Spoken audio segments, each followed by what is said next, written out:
আজকে আমরা গল্প শুনব আফ্রিকান একজন কৃষ্ণবর্ণের দিনী বোনের গল্প, যেটা আমাদেরকে এই গল্প থেকে এই শিক্ষা দেবে যে আল্লাহ তাআলার কাছে দোয়া করে কখনো নৈরাশ হতে নেই এবং একাগ্রচিত্তে আল্লাহর কাছে দোয়া করতে হয়, এটার উপর বিশ্বাস রাখতে হয়। আর সেই বিশ্বাস আর আল্লাহর প্রতি যদি আমরা তাওয়াক্কুল রাখতে পারি, তার ফলাফল যে বরাবরের মতো আল্লাহ তাআলার পক্ষ থেকে চলে আসে, আল্লাহ তাআলা যে আমাদেরকে সাড়া দেন, সেটার বাস্তব শিক্ষাই আমরা এই গল্প থেকে আজকে জানব। গল্পটি হচ্ছে আফ্রিকান একজন কৃষ্ণবর্ণের দিনী বোনের গল্প, যিনি তাহাজ্জুদের নামাজের দোয়ার মাধ্যমে, ইস্তেগফারের মাধ্যমে তিনি তার মনোবাঞ্ছনা আল্লাহর কাছ থেকে তিনি কবুল করে নিয়েছেন। সেটি হলো, আফ্রিকান কৃষ্ণবর্ণের মানুষ স্বভাবতই কালো বর্ণের হয়ে থাকে এবং তাদের রীতিনীতি এই অনুযায়ী হয়ে থাকে। কিন্তু ওই দিনী বোনটি তিনি বিশ্বাস করতেন এবং তার মনে একটা স্বপ্ন ছিল যে তিনি সৌদি আরবের একজন সুন্দর সুদর্শন নীল চক্ষু বিশিষ্ট কোনো এক রাজপুত্রকে বা কোনো এক সুদর্শন ব্যক্তিকে তিনি বিয়ে করবেন। পরিবারের কাছে বিষয়টি জানানো হলে পরিবার তার সাথে তুচ্ছতাচ্ছিল্যের ব্যবহার করেন, যে তুমি আমাদের যে বংশীয় লোক, আমাদের যে কালচার কৃষ্ণবর্ণ, তোমাদের জন্য এটাই রয়েছে, তুমি ওটা কিভাবে আশা করো? একজন আরব সুন্দর সুদর্শন পুরুষ নীল চক্ষু বিশিষ্ট একজন লোক তোমাকে এসে বিয়ে করবে, এটা কিভাবে সম্ভব? পরিবারের লোকজন এটাকে মেনে নিতেই পারছিল না।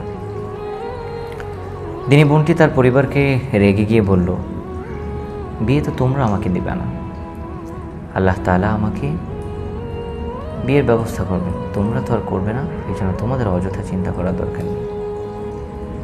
তো মেয়েটার এই বিষয়কে পাগলামির একটা চূড়ান্ত সীমায় পৌঁছে গেলে পরিবারের লোক তার সাথে খুব কঠোর আচরণ করে, এমনকি মারধরের পর্যায়ে চলে যায়। দিনী বোনটি সে অসহায়তার মতো হয়ে আল্লাহ তাআলার কাছে দিন রাত একাগ্রতা চিত্তে কাঁদতে থাকে এবং আল্লাহ তাআলার কাছে বৈধ উপায়ে তিনি তার মনোবাঞ্ছনা চাইতে থাকেন।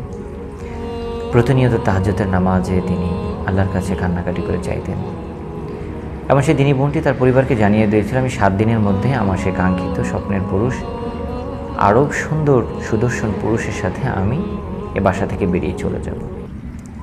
বাসার লোকজন ভেবেছিল যে সে পাগল হয়ে গেছে। সে এটা করার পরে দিন দিন সে আল্লাহ তাআলার কাছে কাঁদতে থাকে এবং তাহাজ্জুদের নামাজে দোয়া করতে থাকে। ঠিক 7ম দিনে তার সেই কাঙ্ক্ষিত পুরুষটি, আরবের সেই সুন্দর সুদর্শন নীল চক্ষু বিশিষ্ট পুরুষ, তার জন্য বিবাহের প্রস্তাব নিয়ে আসে তার পরিবারের জন্য, তার পরিবারের কাছে।